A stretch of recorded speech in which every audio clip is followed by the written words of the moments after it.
retrouve aujourd'hui pour parler de législation, la proposition de loi qui a été faite visant à interdire collier électrique, collier étrangleur, collier à pointe. Je t'explique tout ça, n'hésite pas à t'abonner, à activer la cloche. Elle nous dit cette proposition de loi du 29 novembre 2022.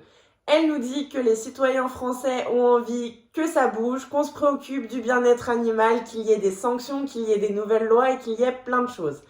Notamment, elle nous dit aussi que à aujourd'hui, les colliers étrangleurs électriques et à pointe sont vendus en libre service dans le commerce et dans les supermarchés et que ce n'est pas normal parce qu'il a été prouvé que ces outils sont à l'origine de pas mal de blessures, de démangeaisons, de brûlures, de problèmes de larynx, de problèmes de trachée, de cervicale, de pression, d'arthrose prématurée, enfin bref.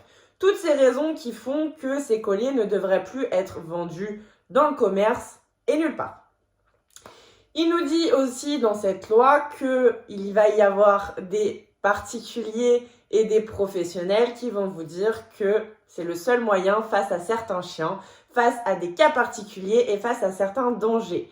La loi rappelle qu'il y a des études éthologiques qui sont sorties sur le sujet et qui prouvent que l'utilisation d'outils coercitifs ne règle absolument aucun problème, si ce n'est le contraire. Le fait de contraindre un chien, de le frustrer, de lui faire peur, de l'angoisser, aurait des conséquences psychiques qui feraient que ça accentue l'agressivité et le risque de morsure. Notamment, on l'avait vu dans l'étude des cas de morsure en France qui disait et qui prouvait très clairement que l'utilisation d'outils coercitifs, eh bien, on se rendait compte qu'il y avait beaucoup plus de chiens qui mordaient quand ils avaient utilisé ce genre d'outils.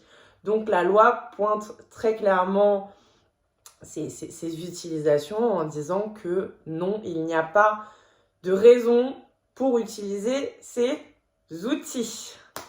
Après, que s'est-il passé une fois que cette proposition de loi a été faite? Eh bien, le 16 janvier dernier, elle a été votée à 101 votes pour contre 5. Elle passera donc au Sénat, et au Sénat, on verra ce qui se passe. Mais pour ce qui a été décidé, on parle de 750 € d'amende pour les particuliers qui vont utiliser ces outils sur leurs chiens. On parle de 3 750 € d'amende pour un professionnel ou une personne qui récidive. Et pour les personnes qui en feront de la pub, qui le vendront, qui essayeront de le donner, qui essayeront de le revendre, eh bien on parle de 3 000 € pour une personne physique et 15 000 € pour une personne morale. Voilà. Dites-moi du coup ce que vous en pensez dans les commentaires et puis dès que ça bouge, je vous fais une petite vidéo et je vous tiens au courant.